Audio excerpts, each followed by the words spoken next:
इस मकान की जर्जर दीवारों पर ना कोई नेम प्लेट है, ना किसी जीत की चमक है। लेकिन अगर ये दीवारें बोल पाती तो बता पाती कि कैसे एक आदमी ने 39 साल तक इंसाफ का दरवाजा खटखटाया।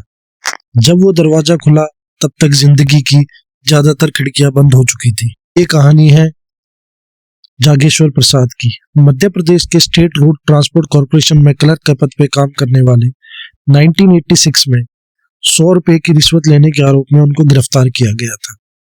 आज 39 साल बाद अदालत ने उसे बाइज्जत बरी तो कर दिया, पर इन 39 सालों में उनकी जिंदगी इस तरह बिखरी जो कभी शायद समेट भी ना पाए।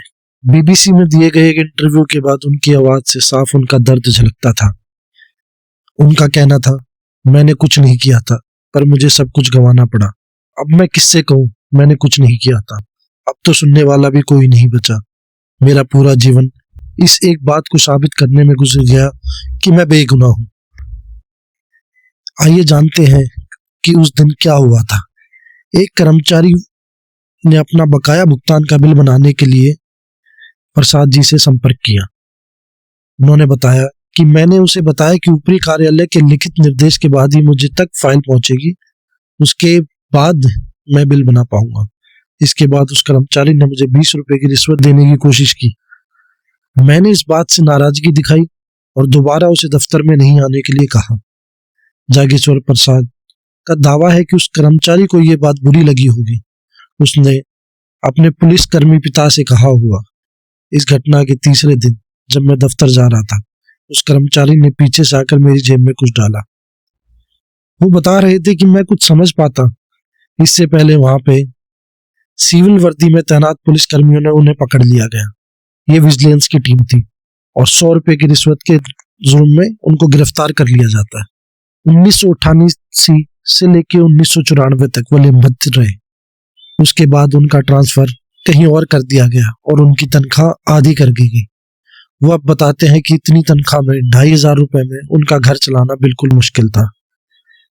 इसी सोच में रहते रहते उनकी पत्नी गुजर गई। उनकी बच्चों की पढ़ाई रुक गई। धीरे धीरे करते उनकी सारी जिंदगी उनके हाथ से छूटती चली गई। उनका बेटा आज बताता है कि उनको रिश्वतखोर का बेटा कह के बच्चे चिढ़ाते थे। स्कूल में दोस्त नहीं बने, मोहल्ले में दरवाजे बंद हो गए, रिश्तेदारों ने संपर्क खत्म कर दिया।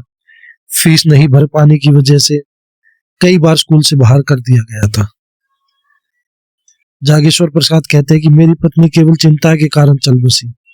मुझ पर रिश्वतखोरी का आरोप और निलंबन के कारण वो लंबे समय तक बीमार रही और आखिरकार उन्होंने भी इनका साथ छोड़ दिया। ये बताते हैं कि उनके पास इतना पैसा नहीं था कि उसके इलाज करा सके ढंग से। आगे वो कहते हैं कि उनका निधन होने के बाद भी उनके पास इतना पैसा नहीं था कि उनका अंतिम संस्कार कर सके। तब उनके एक मित्र ने उन्हें 3000 रुपए उधार दिए, तब जाके उनका क्रियाक्रम निपटाया। घर परिवार चलाने के लिए उन्होंने तरह तरह के काम किए, कभी ट्रेवल एजेंट के यहाँ तो कभी किसी बस वाले के यहाँ। बढ़ती उम्र के बाद भी 8-8, 10-10 घंटे काम करना पड़ा। करीब 14,000 दिन तक एक दृश्य कैद में रखा। फिर आया 2025 का वो दिन जब हाई कोर्ट ने उन्हें निर्दोष साबित किया। न्याय मिला पर समय नहीं लौटा, पत्नी नहीं लौटी, बच्चों का बचपन नहीं लौटा।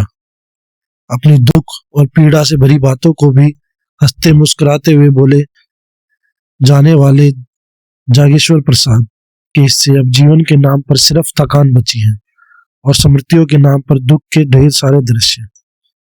उन्हें हाथों में फड़फड़ाते अदालती फैसलों के पन्ने अब महज दस्तावेज भरकर रह गए, क्योंकि जिंदगी की वो किताब बहुत पहले बंद हो चुकी है जिसमें एक आदमी अपना भविष्य लिखना चाहता था।